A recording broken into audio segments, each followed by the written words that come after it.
Bom dia, alunos! Hoje nós vamos então continuar a aula passada vendo um outro grupo, isso é, uma outra classe de plateumintos.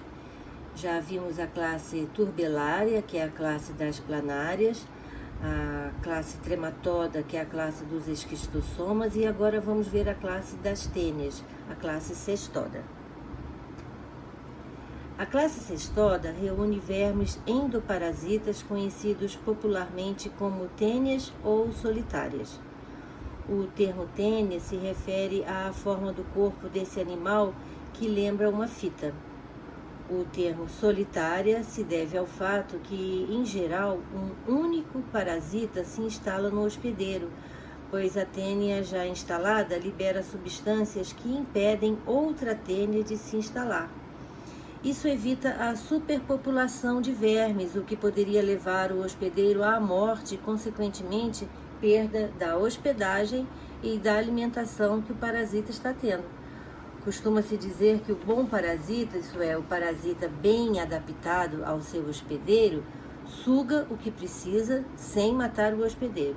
Se aproveita dele, porém o mantém vivo para poder perpetuar essa situação que lhe é favorável. As tênias adultas vivem no intestino de animais vertebrados, geralmente o mamífero. Os estágios larvais podem acontecer em um ou mais hospedeiros, que podem ser invertebrados ou vertebrados. As tênias não apresentam sistema digestório, o que pode ser considerado um reflexo da sua grande adaptação à vida parasitária.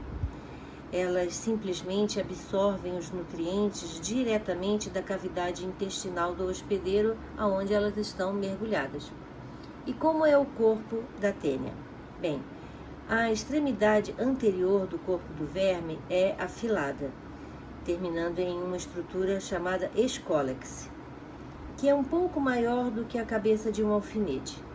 No escólex existem ventosas, ganchos ou sulcos adesivos que possibilitam uma fixação bem forte à parede do intestino do hospedeiro. Depois do escólex vem uma região denominada colo ou pescoço, onde há uma intensa multiplicação celular e onde são formadas as proglotes ou proglótides. As proglótides são partes do corpo do animal que são semelhantes. Elas são formadas por um processo de estrobilização transversal. Novas proglótides são produzidas continuamente e amadurecem à medida que se distanciam do escólex. Ao tornar-se sexuadamente madura, uma proglótide se autofecunda ou é fecundada por outra proglótide e se torna uma proglótide grávida. Nesse estágio, as proglótides se separam do resto do corpo e são eliminadas do corpo do hospedeiro junto com as fezes. Então, imaginem que cada caixinha de fósforo é uma proglótide. Vamos entender como acontece esse processo. Imagine que essa tampinha de garrafa é o escólex. Aqui, então, estaria o gancho e ele teria 4 ventosas. Uma aqui, outra aqui no meio, outra aqui e outra aqui atrás. Depois da região chamada colo ou pescoço, houve a formação da primeira proglótide. E depois formou-se a segunda proglótide. Com o tempo, essa tênia já tem 6 proglótides, tanto que a primeira foi sendo empurrada pela segunda, depois pela terceira, pela quarta, pela quinta, pela sexta. Uma tênia que tem aproximadamente 10 até 12 metros, é lógico que ela vai ter centenas de proglótides, mas aqui eu só fiz 6, tá? Numa tênia, acontece um fenômeno chamado protrandria, aonde a proglótide número 1, que é a mais velha, também já foi hermafrodita, porque as proglótides são hermafroditas, por isso pode acontecer a autofecundação.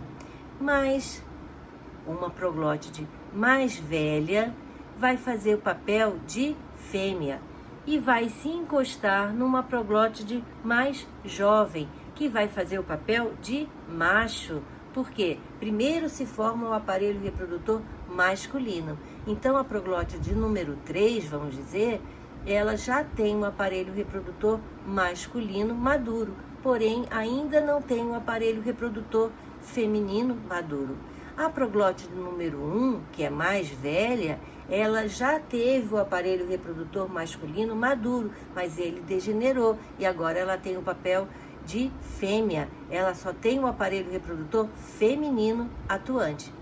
E aí, quando ela encosta numa proglótide mais jovem, a proglótide mais jovem vai dar espermatozoide para ela e ela vai ficar uma proglótide grávida. Quando ela está... Isso pode acontecer com 2, 3, várias proglótides por dia. Quando essa proglótide ficar grávida, ela vai ser eliminada pelo corpo do hospedeiro. E assim, juntamente com as fezes. E assim, a pessoa vai passar a ser um disseminador da doença. Como eu falei na outra aula, o agente etiológico da doença é o causador. O hospedeiro intermediário é aquele que guarda a forma sexuadamente imatura, a larva. E o hospedeiro definitivo é o que tem a forma adulta, sexualmente madura. A transmissão da teníase, que é quando o homem tem a forma adulta da tênia em seu intestino e é, portanto, o hospedeiro definitivo, se dá quando esse homem ingere carne contaminada com a forma larval denominada cisticerco mal passada. Então, a carne tem que estar contaminada e mal passada. Por incrível que pareça, mesmo que a carne esteja contaminada, se ela estiver bem passada, bem tostadinha, o calor vai ter matado a larva, o cisticerco. E em regiões em que o hábito de comer carne é maior, se dá um nome de pipoquinha ou canjiquinha, porque se diz que elas estouram quando são mordidas. Bem, eu acho isso nojento, mas vai que é bom, né? Tanta gente por aí. Vamos assistir a um vídeo que mostra uma tênia dentro do intestino de uma pessoa. Foi feita então uma endoscopia e o intruso foi detectado. Vejam como ela se parece realmente com uma fita dessas de botar num embrulho de presente. São bem fininhas e de corpo achatado, o que permite que elas se dobrem e se dobrem e se dobrem e chegam em até 12 metros de tamanho. Isso mesmo, 12 metros. Vamos então fechar aqui e nós vamos para o e-mail para assistir ao vídeo, tá? Vamos ver se eu consigo fazer, gente. É muita tecnologia no lance. E eu não sou a pessoa mais indicada para isso, juro.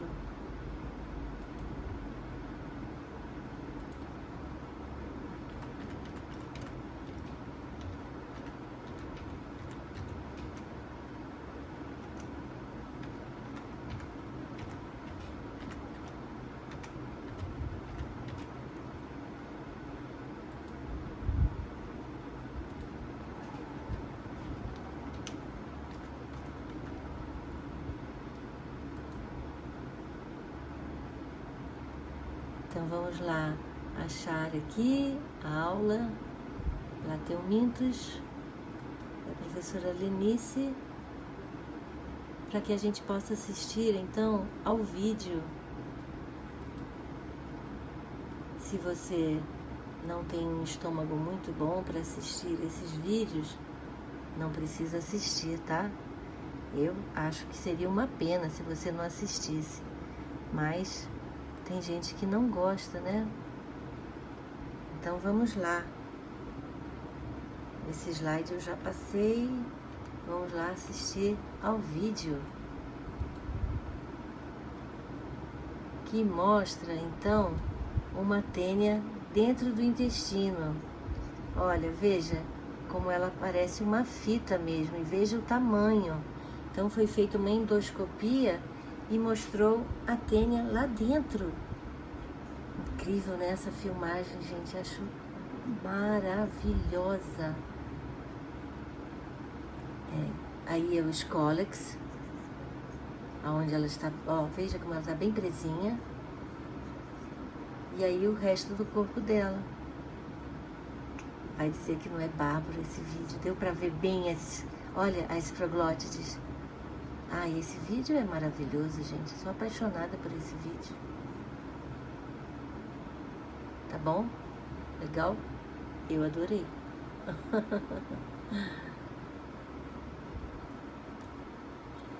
Os cestódios são monóicos e digenéticos, isso é, sempre apresentam 2 hospedeiros em seu ciclo de vida. Temos 2 tipos de tênias que parasitam a espécie humana, a tênia saginata e a tênia solium. O homem é o hospedeiro definitivo e os hospedeiros intermediários são, respectivamente, o boi e o porco. Cada proglótide de uma tênia é dotada de um sistema reprodutor completo hermafrodita. Nas proglótides sexualmente maduras ocorre a autofecundação, como eu falei, tanto entre órgãos reprodutores da mesma proglótide como de proglótides vizinhas.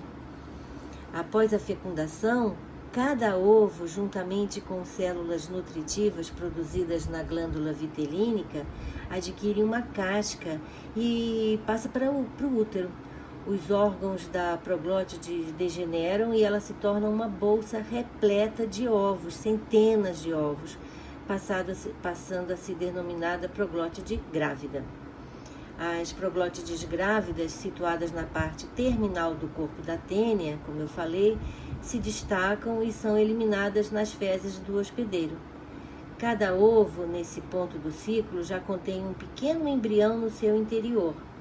Uma única tênia pode liberar diariamente mais ou menos 10 proglótides grávidas, cada uma contendo cerca de 80 mil ovos. Aí, quando o ovo é ingerido por um hospedeiro intermediário adequado, como o boi, ou o porco, ou o peixe, dependendo da espécie da tênia, a sua casca se rompe e libera a larva denominada oncosfera. Essa larvinha vai perfurar a parede intestinal do animal e chegar ao sangue, indo se alojar na musculatura ou no cérebro do hospedeiro, isso é, do animal, do porco ou do boi. A larva então se transforma em uma bolsa ovoide repleta de líquido denominada cisticerco. Se uma pessoa come a carne mal cozida contaminada com cisticerco, ela pode adquirir a teníase. O cisticerco no interior do intestino humano se expande em um pequeno escólex que se fixa à musculatura intestinal e dá origem a uma nova tênia.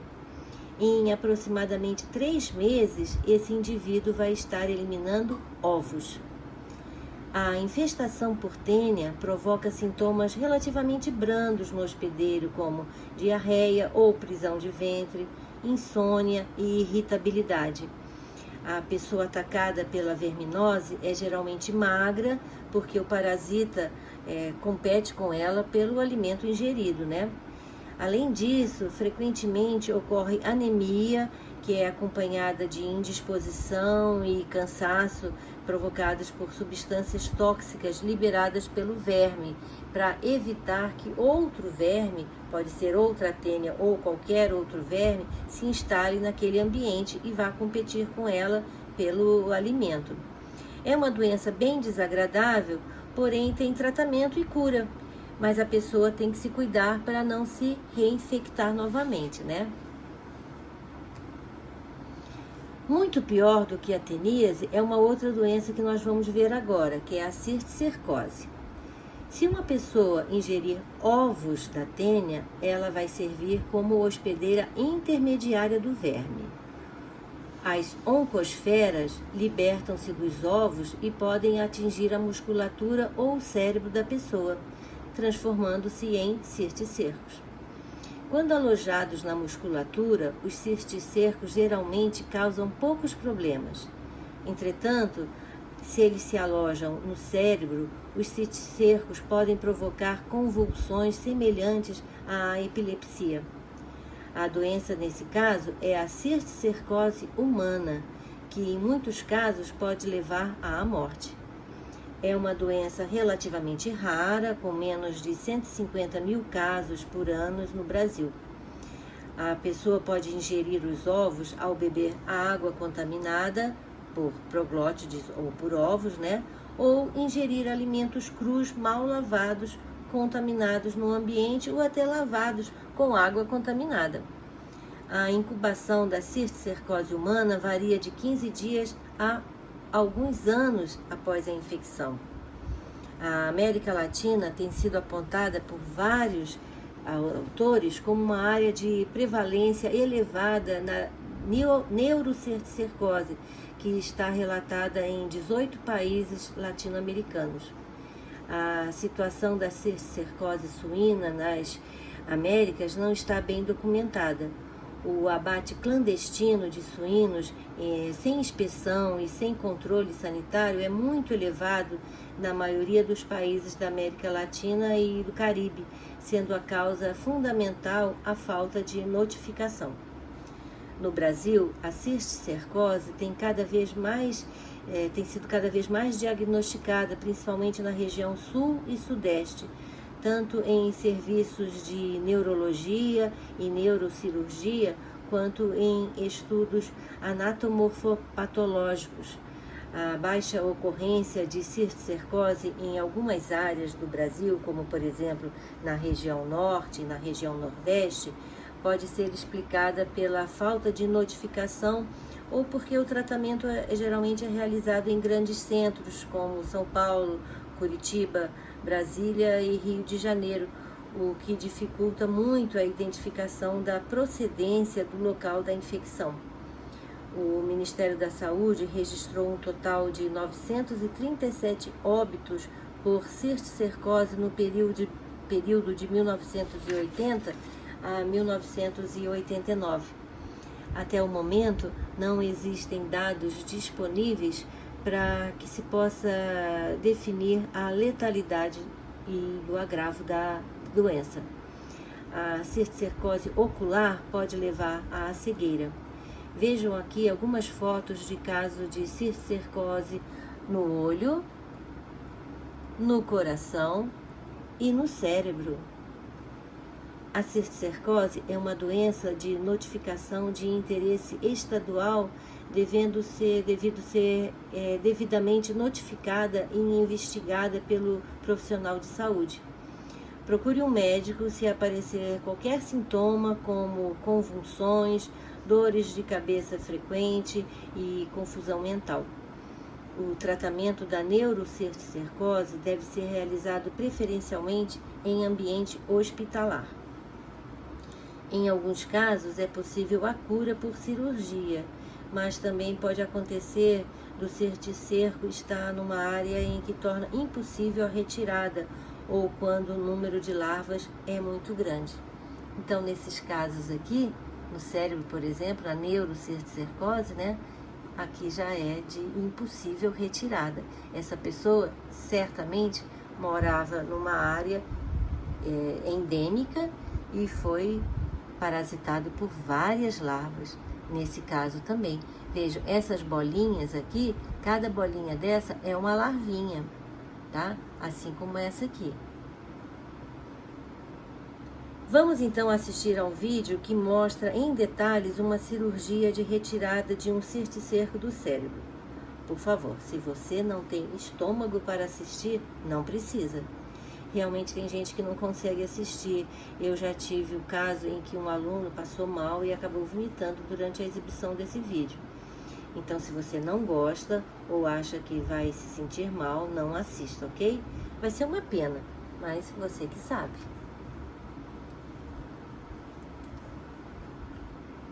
Então, está sendo feita uma cirurgia no cérebro da pessoa, né, que está acometido de neurocisticercose, para retirada do cisticerco. Então, estão abrindo literalmente o cérebro da pessoa, do hospedeiro, e aqui está o cisticerco, que vai ser retirado com muito cuidado para não estourar, né? Então, veja que são colocados algodão aqui para absorver o sangue, né? Então, veja devagarzinho, o médico, né, o neurocirurgião, está retirando o cisticerco da região cerebral do hospedeiro. Foi feito, então, exames, né, tomografia, para identificar aonde estava o cisticerco. Estava, felizmente, numa área de possível acesso. E, então, foi feita essa filmagem de retirada do cisticerco. Ó, já está quase retirando. Então, essa separada massa encefálica, né, para retirar agora com um tipo de pinça o cisticerco. Olha, veja o tamanho dele, é bem grandinho. Vai ser retirada a larvinha e, se for só um, a pessoa vai estar curada dessa doença, cisticercose, no caso, a neurocisticercose. Querem assistir novamente? Vamos assistir de novo? Esse filme também é bárbaro, né? Gente, espetacular. Se você não assistiu da primeira vez, crie coragem, assiste agora. Imagine que você está jogando um videogame, que isso é brincadeira, é mentira. Mas não é não, tá? Isso é de verdade.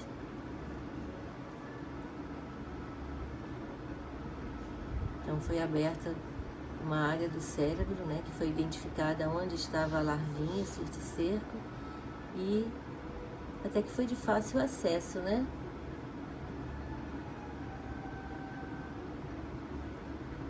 Quer dizer, fácil para quem está assistindo, né? Depois de, lógico, terem feito vários exames. E agora foi identificado a larvinha e ela vai ser retirada. Tá quase.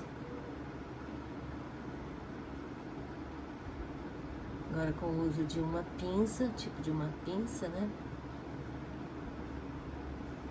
Vai ser retirada, vai ser removida a larvinha do cérebro do hospedeiro intermediário. Ai, emocionante, né? Essa hora. Saber que a pessoa se livrou. Muito legal. Olha, com todo cuidado, né? Delicadamente, a larvinha está aí dentro. Pronto. Então, exames confirmam que realmente era uma larvinha de tênia. Substâncias laxantes são pouco eficazes contra as tênias, principalmente no caso da tênia solium. A fixação do escólex no intestino é tão eficiente que muitas vezes, apesar do verme ser eliminado quase por inteiro, essa estrutura, isso é, o escólex, se mantém preso ainda e origina novas proglótides. Então, quando se tem o diagnóstico de teníase pelo exame de fezes, tem-se que examinar as fezes para ver se o escólex foi eliminado. Se a pessoa não eliminar o escólex, dentro de mais ou menos 3 meses, né, aproximadamente, ela vai estar eliminando ovinhos de novo, proglótides grávidas novamente. Para isso, se usa evacuar numa peneira e procurar assim com um pincelzinho o escólex no meio das fezes. Se a pessoa achar o escólex, terá certeza que está livre da teníase, mas se não achar, não terá certeza e vai ter que continuar o tratamento. Para combater a teníase, é preciso adotar medidas preventivas para evitar ou reduzir a infestação. Algumas formas de prevenção são impedir que ovos de tênia sejam ingeridos por animais como porcos e vacas, ou que contaminem rios e lagos, no caso da tênia de peixe, e por isso é preciso construir instalações sanitárias adequadas, com fossas sépticas ou sistema de esgoto. Também evitar comer carne crua ou mal cozida, principalmente quando não se sabe a procedência desses alimentos, porque o cozimento mata a tênia dentro do cisticerco. Atualmente, o número de pessoas infestadas por tênias tem diminuído graças à maior fiscalização sanitária de matadouros e frigoríficos. É bem fácil identificar um animal infestado através da análise da musculatura da mandíbula, da língua, do coração e do diafragma, onde há a maior incidência dos cisticercos. A cisticercose é rara nos países muçulmanos pela proibição de ingestão de carne de porco, né? Apesar de serem doenças distintas, a prevenção e a erradicação da teníase e da cisticercose se completam, como vocês viram. Então, vamos fazer uma comparação entre as duas doenças, teníase e cisticercose. Na teníase, o homem é o hospedeiro definitivo e o animal é o hospedeiro intermediário. A pessoa se contaminou ingerindo carne contaminada mal passada. Ela terá o verme adulto porque comeu a larva. Ela será o hospedeiro definitivo e o animal é o hospedeiro intermediário. Na cisticercose, o homem é o hospedeiro intermediário. A pessoa se contaminou ingerindo os ovos e aí ela vai ter a forma larval. Nesse caso, não há hospedeiro definitivo. Lógico, né? São duas doenças com o mesmo agente etiológico, isso é, com o mesmo causador, a tênia, porém em estágios diferentes. A teníase é bem menos grave, tem tratamento e também tem cura. A cisticercose é mais grave e muitas vezes não é possível tratar e curar o doente, podendo, como eu falei, levar à morte.